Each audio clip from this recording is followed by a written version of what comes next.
Hello.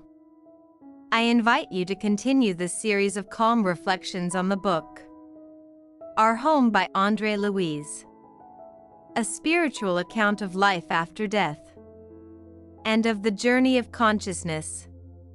Chapter 20 is titled Concepts of Home. In the previous chapters, André Luiz experienced the healing of emotions, relationships, and bonds.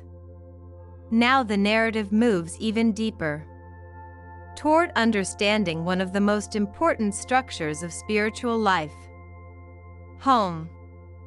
Not as a place of residence, not as a physical space, but as a spiritual construction, without which true growth cannot exist. Chapter 20 unfolds through a calm conversation between André and Mrs. Laura. It is a dialogue without tension, without drama, without emotional extremes. And yet, it is one of the most demanding chapters of this journey. André asks Laura whether, with so many household responsibilities, she also has other activities. Her answer reveals a fundamental principle of our home. Spiritual life is not a rest from work, but another form of it. The colony is a transitional place, and the goals of souls are based on learning, effort, and preparation, either for another incarnation or for further spiritual ascent. Laura explains that feminine souls are neither passive here nor confined solely to the space of the home. They learn various forms of service, maturing toward ever greater responsibility. When André asks about the similarity between the spiritual home and the earthly home, Laura responds in a surprising way. It is not the spiritual world that imitates earth. It is earth, very clumsily, that tries to imitate the spiritual order. According to her, most earthly homes still struggle with egoism, jealousy, and personal vanity. Spouses often live beside one another rather than together. Their feelings do not create harmony, but diverging lines. Laura admits that she herself carried many illusions after returning from Earth. Only her studies at the Ministry of Enlightenment allowed her to understand the spiritual essence of the home. The key image of this chapter is the metaphor of a right angle. The home, as Laura explains, is a spiritual vertex. One line is feminine feeling, vertical, rising toward inspiration, tenderness, and spiritual creativity. The other line is masculine feeling, horizontal, expressed through action, work, and progress. Only their meeting creates a sacred point of balance. A home is therefore not merely a shared dwelling.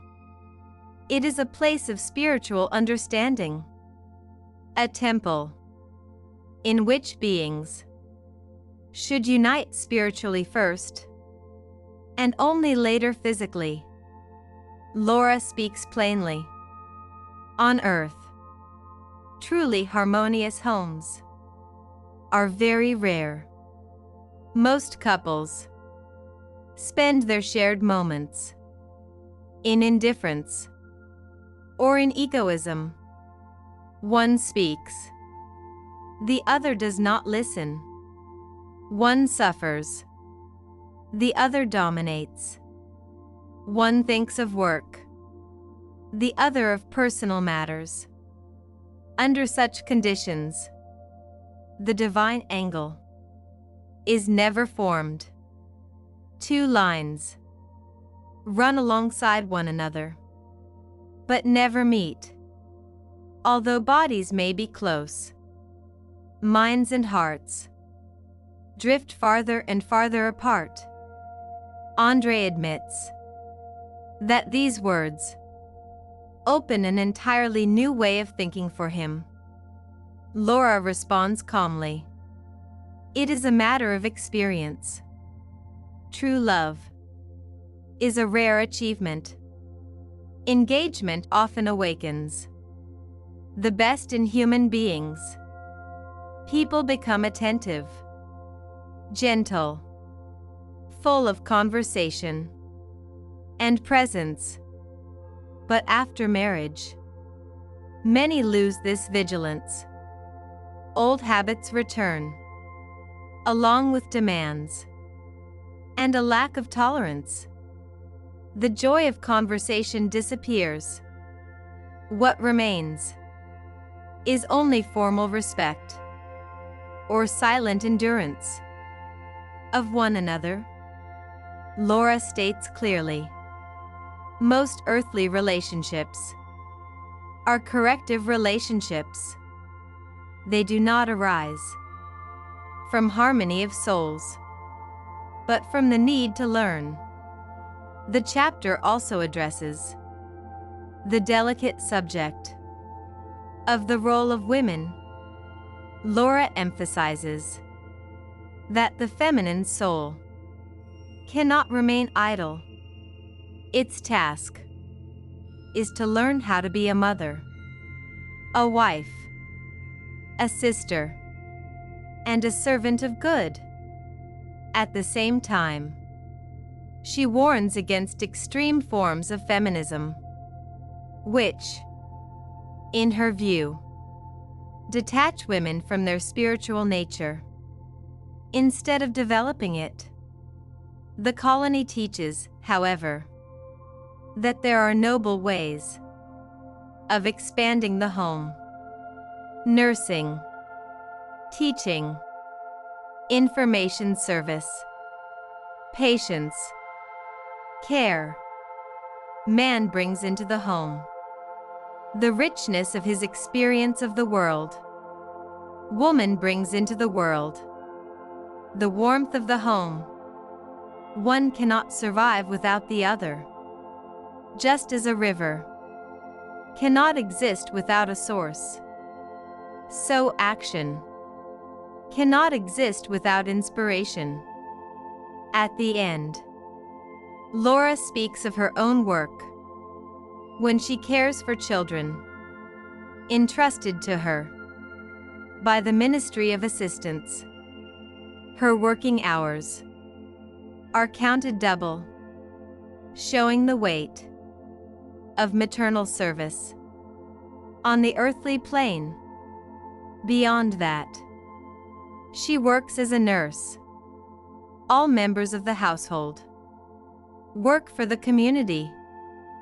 8 hours of daily service is the natural rhythm of life. Work here is not a punishment. It is a form of love. The chapter ends with a moment of silence. André sinks into reflection. This chapter shows that home is not a social institution, but a spiritual one. Love requires understanding, not merely presence. Harmony does not arise on its own. It must be built. True community begins in everyday relationships. Work and home are two sides of the same path. Spiritual development does not exist without responsibility.